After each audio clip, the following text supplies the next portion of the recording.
Pak, saya persiapkan kasusnya. Oke, Pak Dwi, silakan.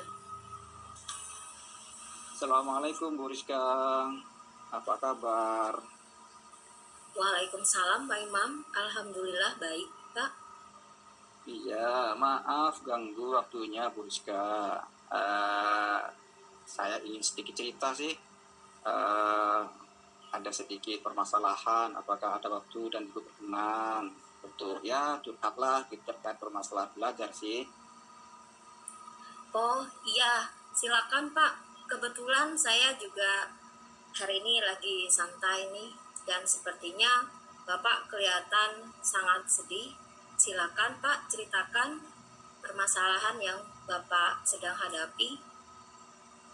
Iya, jadi saya benarnya kan sedang mengajar di kelas dan kebetulan ada pengawas yang masuk ke ruangan saya dan mengawasi proses pembelajaran yang saya lakukan, dan di situ ada permasalahan yang membuat pengawas tersinggung, begitu Bu Rizka, sehingga saya ini menjadi bingung, menjadi bimbang dan khawatir gitu. Baiklah Pak Imam, sebelumnya mohon maaf. Kira-kira apa harapan dan tujuan yang ingin Bapak capai setelah kita bertemu hari ini? Iya Bu Rizka, saya ingin bicara dengan Bu Rizka, tukar pikiran, permasalahan saya, harapan saya sebenarnya setelah berkomunikasi, bercerita dengan Bu Rizka ini akan menemukan solusi yang dapat memecahkan masalahnya saya, sehingga tidak gelisah di pikiran saya. Kan ini menyangkut pengawas dan juga sekolah, begitu Bu Rizka. Oh, baik Pak. Semoga harapan dan tujuan Bapak Imam dapat terwujud. Peristiwa apa yang membuat Bapak bimbang hari ini? Iya, begini Bu. Jadi ketika saya ngajar, pengawas sekolah tadi siang melakukan supervisi di kegiatan pembelajaran saya di kelas. Karena saya mengajar tanpa buku teks, pengawas mengingatkan saya untuk tetap menggunakan buku teks. Saya pun menyampaikan jika saya mengajar dengan memanfaatkan sumber-sumber belajar yang lain. Dan memang ketika itu saya tidak menggunakan buku teks, tapi menggunakan banyak sumber yang lain dengan cara browsing dan lain sebagainya. Namun tetap mengacu pada kurikulum walaupun tidak menggunakan buku teks. Akhirnya pengawas justru tersinggung dengan penjelasan saya. Kemudian pengawas melaporkan saya kepada kepala sekolah, hingga akhirnya saya mendapat teguran dari kepala sekolah. Saya merasa bimbang, merasa bingung. Apakah dalam kegiatan belajar mengajar saya harus buku teks? Oh, jadi Bapak saat ini sedang bimbang karena pengawas dan kepala sekolah mengharapkan Bapak untuk bisa membawa buku teks saat mengajar. Benar begitu, Pak? Iya, betul sekali Bu Rizka. Saya fokus pada Merdeka Belajar. Kebetulan saya ikut guru penggerak, jadi saya mencoba menerapkan apa yang saya dapat tentang pembelajaran diferensiasi. Dan menurut saya bahan mengajar kita sekarang dapat diperbolehkan dengan dari mana saja, tidak harus pada buku teks sih sebenarnya. Wah, artinya Pak Imam sudah mengetahui banyak hal tentang Merdeka Belajar. Berarti Pak Imam pasti sudah mengetahui fungsi dari buku teks yang digunakan guru di kelas. Iya sih Bu, saya tadi sudah mencoba browsing tentang fungsi buku teks untuk guru di kelas. Bagaimana hasil browsingannya Pak Imam tentang buku teks? Iya, setelah saya browsing ternyata dikatakan di laman penerbit itu bahwa keberadaan buku teks pembelajaran sangat penting sehingga diprioritaskan menjadi utama sebagai pegangan utama peserta didik dan pendidik.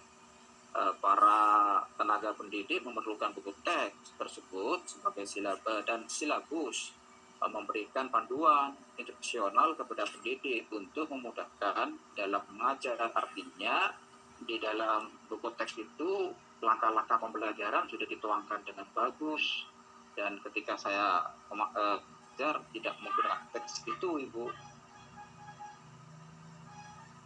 Nah, kalau begitu fungsi dari buku teks, apa tindakan selanjutnya yang dapat Pak Imam upayakan agar kepala sekolah dan pengawas dapat sepaham dengan Pak Imam? Ya, sebenarnya ada rasa ketidaknyamanan di diri saya, Bu. Jika membaca fungsi dan buku teks, berarti buku teks memang diperlukan saat kegiatan mengajar.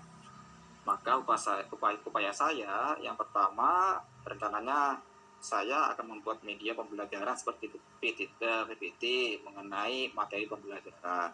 Saya akan mempersiapkan buku teks sebagai panduan mengajar. Yang kedua, saya akan menemui pengawas sekolah serta kepala sekolah untuk minta maaf atas kurangnya pemahaman saya terhadap pentingnya membaca buku teks sebagai panduan mengajar, Ibu. Luar biasa Pak Imam, akhirnya Bapak dapat dengan sendirinya mengetahui apa yang harus Pak Imam lakukan untuk memperbaiki keadaan. Lalu kalau boleh tahu, kapan Pak Imam akan menemui pengawas dan kepala sekolah? Insya Allah sesegera mungkin, Ibu, lebih cepat lebih baik. Besok pagi saya akan coba menemui mereka, Ibu. Wah, rupanya Pak Imam telah siap. Iya, Ibu, saya merasa bersalah sehingga saya ingin segera menemui mereka, Ibu. Kira-kira apa komitmen Pak Imam setelah Pak Imam menemui kepala sekolah dan pengawas sekolah nanti? Ya, tentu setelah saya memohon maaf kepada pengawas, kepada kepala sekolah karena kelalaian saya dan kurang pemahaman saya akan berjanji untuk selalu membawa buku teks sebagai panduan saya mengajar, selain media pendukung lainnya yang telah saya siapkan, Ibu. Mantap, Pak. Siapa yang Bapak harapkan untuk membantu Bapak mewujudkan komitmen Pak Imam? Ya, tentulah pengawas, kepala sekolah. Saya yakin mereka memonitoring saya adalah untuk kebaikan saya. Jika ada hal yang kurang dari diri saya, mereka yang akan membantu saya untuk mengingatkan dengan tujuan agar saya menjadi lebih baik dalam mengajar. Wah, luar biasa Pak Imam ini. Bagaimana perasaan Bapak setelah kita berkomunikasi seperti ini? Ya, saya merasa lebih plong di pikiran saya gitu, Bu. Jadi saya sangat berterima kasih sekali sama Bu Rizka, sebab kebimbangan saya sudah mulai hilang dan sudah mulai yakin pentingnya buku teks itu, Ibu. Alhamdulillah, syukurlah Pak kalau begitu. Ya, oke, baiklah Bu, terima kasih banyak atas waktunya, atas diskusinya. Semoga bermanfaat untuk saya dan ada perubahan yang baik untuk saya, Bu. Makasih. Assalamualaikum. Pak, sama-sama Pak Imam. Waalaikumsalam.